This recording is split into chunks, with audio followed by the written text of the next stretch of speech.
Hi guys, welcome back to my YouTube channel and to the five subscribers that I have. Thank you for showing me love. Thank you for subscribing to my channel. Hopefully this video will be helpful to someone out there, because when I look back to the time when I was, in the beginning or during my journey of coming here, I used to watch like a lot of YouTube videos, and they really helped me or answered questions that I had at the time, and I really found it helpful. So I would also like to give back, and help someone out there if I can. Help one or two people out there, I don't know, but yeah, so it's also for me personally, I would really love to look back at my experience. So this is kind of like a documentation for future me as well. So yeah, so today, it's kind of like a mixture, I can say, because I don't really have like specific questions or like a specific topic that I want to address. So but it's just different. I did write down like some notes and some questions, but it's like a mixture of my experience so far here in Germany and my experience so far as an au pair and coming as an au pair, like just a few questions. So onto the video. So first things first, the first question that I have is, why did you decide to be an au pair? So first things first, how I found out about being an au pair was I was back home in Zimbabwe 2020 in January. That was before lockdown. I was visiting and I was with my cousin. I think we were in town on that day, and we bumped into one of, I think, her old classmates. And so the girl had mentioned that she was coming from town from doing her German class, and we're interested and intrigued, like, why in Zimbabwe, why are you learning German? What are you gonna do with it? And then yeah, she kind of explained that, she wants to be an au pair, and I found it very interesting, because at the time I had just finished my course in college and I didn't know what to do. So I had studied hospitality management because I wanted to work on like cruise ships and work in some other country or something, but I'd always wanted to travel, experience living in another country. It has always been there in my heart and in my mind. So when I went back home, I decided to do my research, like what an au pair is, and I thought it was perfect. I thought it was something that I could do. So that's when my interest started. Even though I didn't really apply to be an au pair in 2020, of course, lockdown, but I did try in 2022, but unfortunately, because of like visa problems, I had applied for like a visa appointment, and yeah, I just never got a response. Like, it's a waiting list. If you are Zimbabwean, you know that there's a waiting list. I had applied, I was on the waiting list 2022. 2023 I was still on the waiting list. 2023 I was still on the waiting list. I wrote them an email to find out like what was happening, and they said I was still on the waiting list. So I decided to just let it go and move on with my life. But then 2025, because it was still in my mind and my heart, I decided to give it a try again, and it worked out. So that was that. So the second question is, why did you choose your host country? I don't know, I've gotten this question so much also from like host family, like, why do you want to be an au pair in Germany? Or when I meet people here, they're like, why did you want to come to Germany? I don't know, but the first time I found out about being an au pair was through someone doing it here, or through someone that wanted to do it here in Germany. And so when I was doing my research, it was like au pair in Germany. But through my research, through learning the language actually in my research, I fell in love. I love the German language. I feel like it has an aura, man. It's Guten Tag. I think it is like, yeah, I love it. I love the language, and yeah, now that I'm here, I still love the language. I love speaking German. Not fluent yet, but yeah, I love it. So expectations, I don't know. I don't really know. Like expectations, obviously I expected, things to be okay. Honestly, I think I'd say like my expectations were more on like the rosier side, vacation, a lot like sun and just living like, I don't know, like living the life, traveling, being outside and things like that. But now that I'm here, yeah, it's something it's totally different. But yeah. And so question number 4, what requirements did you have to meet in order to become an au pair? So of course I had to have like 3 references from families that I've worked for, like as a babysitter or nanny or whatever. 3 references, pictures with kids, of course. If you're looking to become an au pair, I'm sure you already know. If you are working with even without an agency, you need pictures, of course, for your profile. So you need pictures with kids. And of course you need like A1 German, so you need to learn German and write an exam, a German exam, and when you pass that, then it's good. You need that for your visa. But aside from that, I think you also need the A1 German, because here in Germany, only German, like most of the people speak German. Everywhere you go is German. So also for yourself, even if you only need A1, but my advice would be just lock in, learn as much as you can, because you will need it to get around. You need German to get around, not just for the visa. So yeah, not just for the visa. What else did I need? Yeah, that's all. And be healthy, don't have kids, and also age wise, I think you have to be younger than 26. I mean, the age limit is 26 in Germany, but in other countries, I don't know. Yeah. And so question number 5, was the process stressful? So like I mentioned before, I had tried to become an au pair before. That process was stressful, very stressful, but this time it wasn't stressful. Like everything was just coming together, like send, okay, now do this, I did it, then that, and then yeah, finished. I was here. So there was no like struggle, or the only stress that I had in this journey was when I was going for my visa appointment, because obviously it's a Zimbabwean, and going to apply at the South African embassy was a bit tricky. So I just kind of went there with hope, and did this whole process with just hope. I wasn't 100% sure that I would be able to apply for the visa in South Africa, but I just hoped for the best. And when I went there, I hoped for the best. And the time after I submitted my documents and my visa, my camera cut for a minute. But yeah, so as I was saying, the only stressful time in this journey,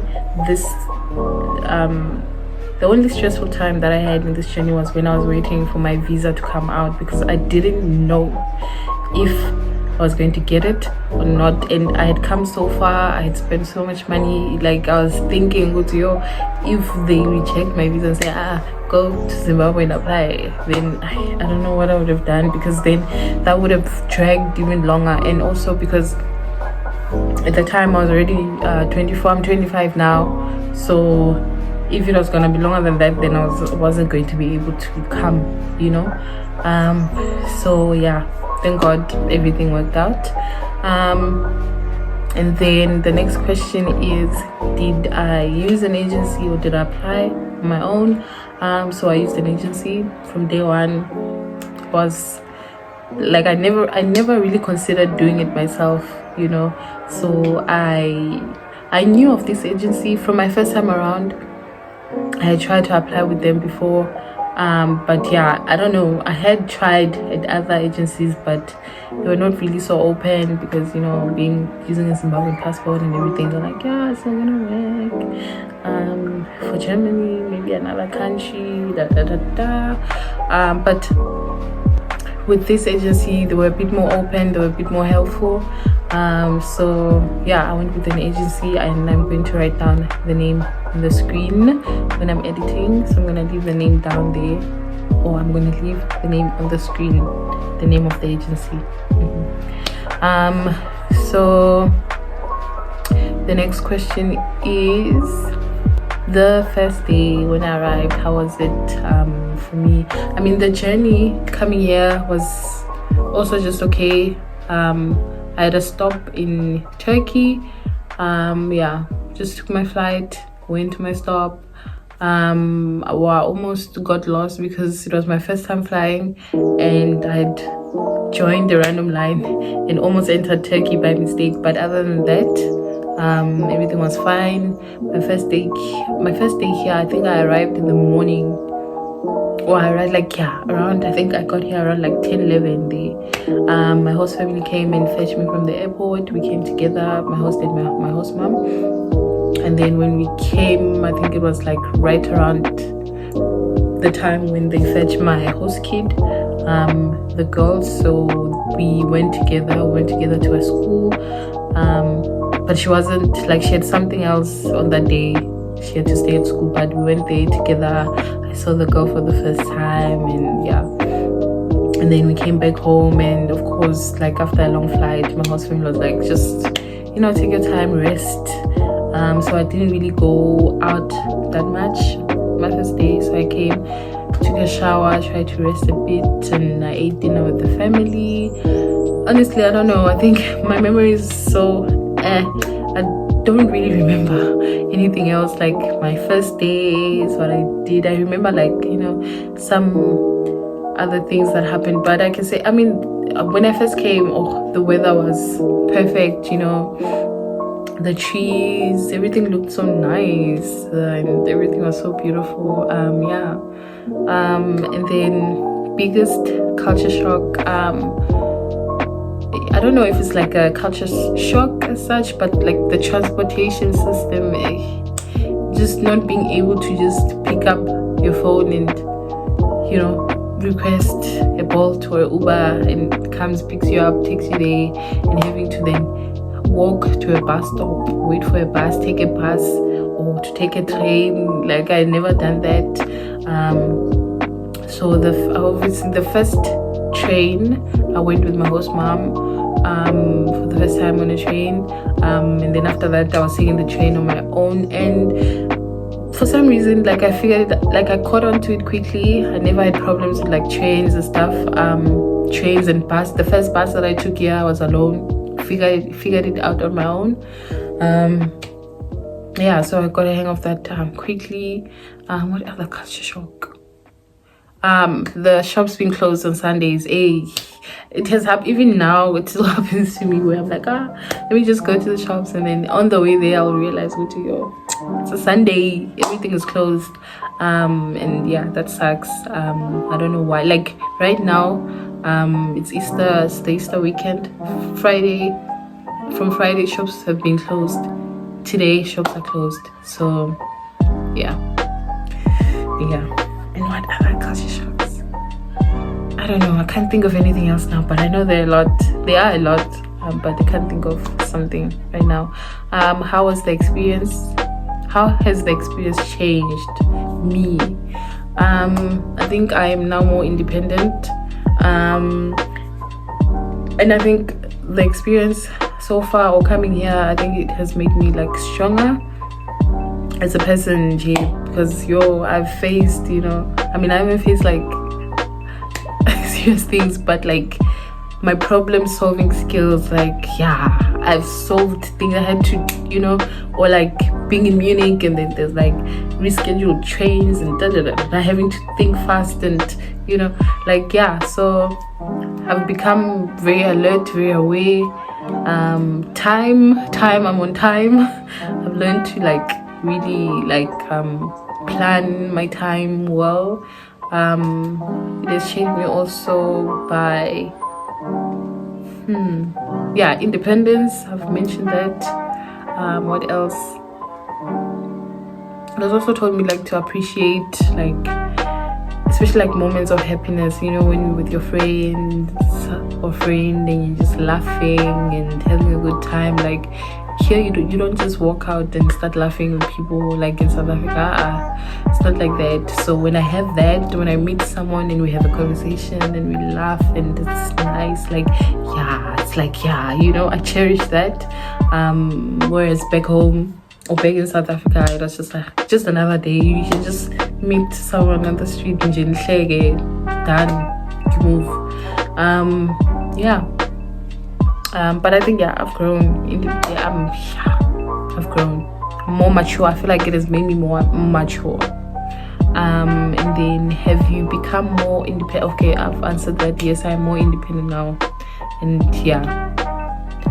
what do people not tell you about being an au pair? Hey guys, this one I think this question I would have to answer it on like a separate video, because there's a lot to be said under this like questions. Because personally I feel like, I mean, I wouldn't say people don't tell people, but at the same time it's like there's so many other things that you experience, but you experience them individually. When you are here and you're living and you're with the family, you will experience things that are just, you're like, why didn't someone tell me like this would be like this, or that would be like that, or that would be like that? But then it's not like, sometimes it's not things that like someone can tell you that when you go to that family it's gonna be like this, like this, like this, like this, you know. So what I say to people is that you can ask people and say, oh, how can I, you know, choose the right family, you can try that. But at the same time, what I've realized when I've gotten here is that like you can never, there's no formula to this, you know, there's no formula. So yes, you can try your best and like pick the best, is you can try your best to pick the best, but things are still gonna happen, life is gonna life, and you know, it's not gonna be like perfect. And that's all I'm gonna say. But I think if I ever get to make like a separate video talking about like au pairing specifically, then I think I will get like deeply into it, and or my personal experience, if I ever get to talk about that, my story, things I've experienced and not experienced.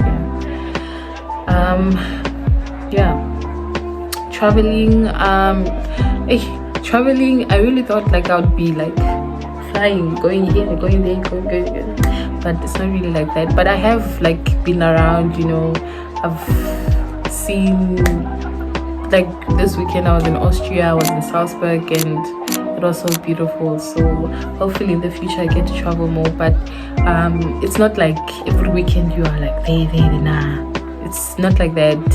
But maybe like you can travel around like in the nearby, and then maybe after some time you get like a bit of more time, then you can like plan a trip or something. But you're not gonna be going to France, Austria, Switzerland, Sweden, there, just like that. And then advice for future au pairs, I think my advice would be that when you choose to be an au pair, I think I'm just gonna say here in Germany specifically, I think do your research, research that thoroughly, and it should really be something you really want to do. You have to come here with that I wouldn't say hunger, but with that interest. If you are weak, you need to be strong. Okay, you need to be a strong person. You need to have tough skin in order to survive here as an au pair. But if you're weak, or if when you don't have patience, you give up easily, and I don't know. But you need to be strong, and you need to like what's the word? You need to have like drive, you know, like, no, it's okay, I'm coming to be an au pair, this is gonna happen. Prepare yourself, prepare your mind that there's no such thing as perfection. You're not gonna come here and everything's perfect every day is rainbows and roses. I mean, maybe it is like that for other people wherever they are, but living with other people is not easy. But people are different, and we have different experiences. But other than that, I can really say that if you have like tough skin, then I think it will help you not only with the family but with the environment, and also have interest in learning German, because then if you are not really interested in the language, then it's gonna be a bit tough for you to live here, because you need the language and you need to continue learning the language, and no one is going to like follow you and say learn, but you need to have that yourself, have that interest in the language yourself, and push yourself to learn the language and do better yourself. So I think that's my advice at the moment. I don't know if that's so that's my advice for anyone thinking about becoming an au pair here in Germany. So thank you for watching my video. Hopefully I answered whatever questions someone somewhere had, or hopefully you guys found this video interesting. But if you have any questions, please write them down below in my comment section, and then hopefully I can make another video. It'll be better, because with these questions I kind of got them from the internet, just random questions. But it would be nicer or better to do a video like with actual questions for actual people and help people. So that's it for today. I hope you like my video. I hope it helps, and see you in the next one.